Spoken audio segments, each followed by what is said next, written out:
Hey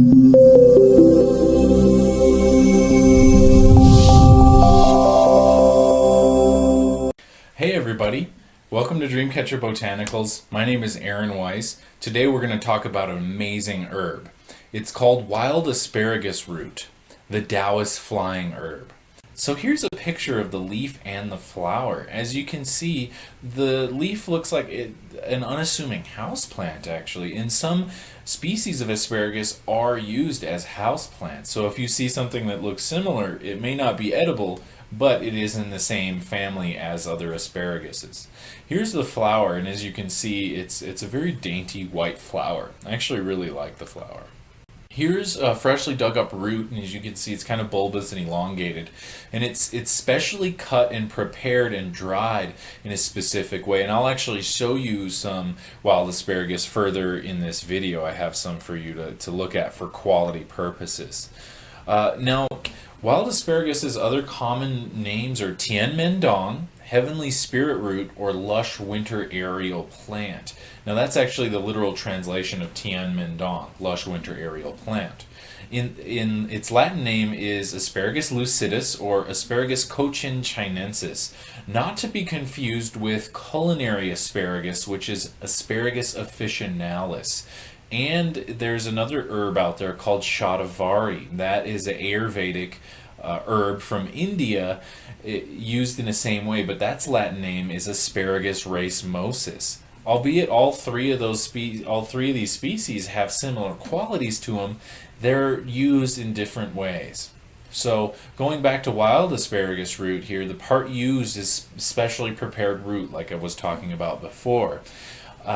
Also, we have constituents. Now, constituents are plant chemicals. If you're interested in learning more about these plant chemicals in each of these plants, go ahead and email me and we can talk about it. But for now, we're going to keep it simple for you all. So we have asparagine, sugars, mucilage, polysaccharides, and minerals. Moving on to the properties, it is a yin tonic and a shen tonic, actually. It promotes, strengthens, cools, and helps moisten the body. It's also a nutritive, so it provides nutrients for your body. It's a demulcent, which has an moistening effect. An expectorant, helps to clear mucus from the airways. Mild diuretic, promotes urination. And it's oneirogenic, induces a dreamlike state. That's right, that is a word, oneirogenic. Say it with me, folks. Oneirogenic. Okay, that just means anything that produces a dreamlike state, any substance that produces a dreamlike state. Now we have different types of benefits here. We have physical and metaphysical. Physical benefits is it's a powerful but gentle tonic for the lungs, and it helps to moisten dry lungs. Beautiful skin is a sure sign of pure blood and healthy lungs. It would be great for smokers, exposure to environmental toxins, and for people with really dry skin. It's also known for its dream-enhancing effects. Many people report dreams in which they're flying or soaring through the sky, and some people have increased lucid dreaming activity when using wild asparagus root. This is the really interesting part. It has a deep history in China. Taoists claim that by consuming wild asparagus root, a person gains the ability to fly. This flying symbolizes the ability to rise above things that are mundane. And it's the freedom of spirit that can be experienced when one has attained harmony. It gives buoyancy and lightness to the body. It allows one to stay open and help cultivate deep spiritual happiness.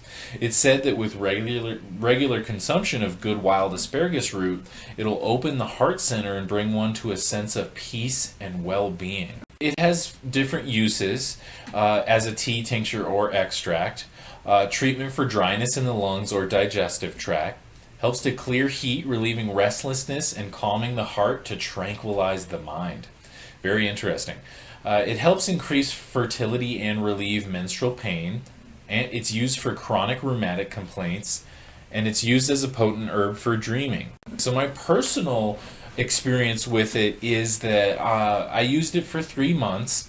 And the first week or two, I didn't notice much except for I had some flying dreams. And then after about week 2, I started feeling this lightness in my body. I felt a little more open, less anxiety in social places, and this really deep sense of happiness and this confidence. I just had this confidence when I was going about my day.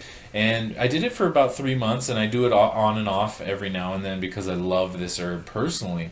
The other thing I noticed is that I did have increased flying dreams. I can fly for longer and go for longer in my dreams, and have more of a chance for the ability to fly when I'm taking this herb. And that's why and that's why I learned about it. I was like, oh, this herb is a good herb for dreaming, so let me try it out. And lo and behold, the Taoist claim for me is personally true. So how to use it? Now, there's different ways that you can use herbs. In this one specifically, we're going to go into several different ways that you can try this herb out. You can use it 1 to 2 inches of root. Can be eaten, and it's as a tonic or before bed for its dream enhancing qualities for 5 to 7 days at a time. For the tea, you can boil 6 to 12 grams of herb in 4 cups of water until the water is reduced about half liquid volume, and you drink that 1 to 3 times a day or for 5 to 7 days as a tonic. You can also take a tincture, and it's usually 1 to 3 droppers full 3 times a day or 5 to 7 days at a time. Depends on where you get it, how strong it is, and things like that, if it's a tincture. Now, as an extract in capsule form, you can take 1 to 3 capsules a day, or as suggested from the company that you get it from. I actually prefer eating the herb raw. There's something for me to enjoy. It's slightly bitter, slightly sweet, and kind of gummy. Now, if you don't like that, you can move on to the tea or take the tincture or extract.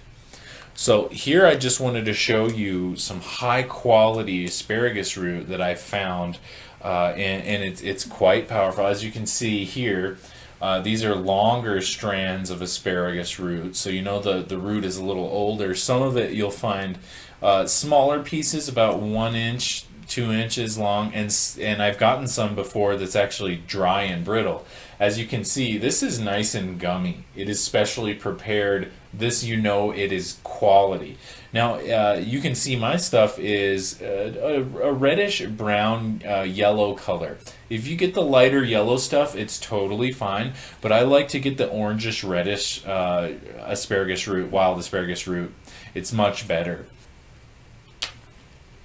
Here we have cautions. I want people to be safe and educated about the herbs that they're taking.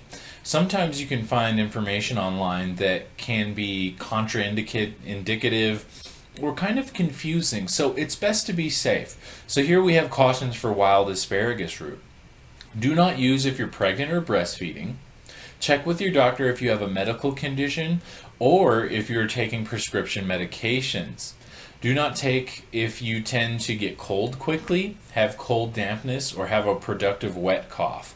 Now, it's good for a dry cough, but not necessarily the best for a wet cough.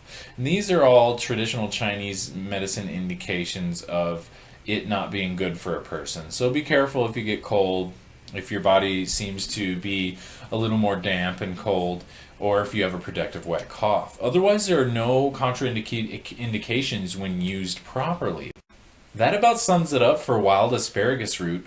If you noticed I missed anything, have any comments or questions, please post them below, and don't forget to subscribe to my awesome channel. Dream well, stay awesome, live better.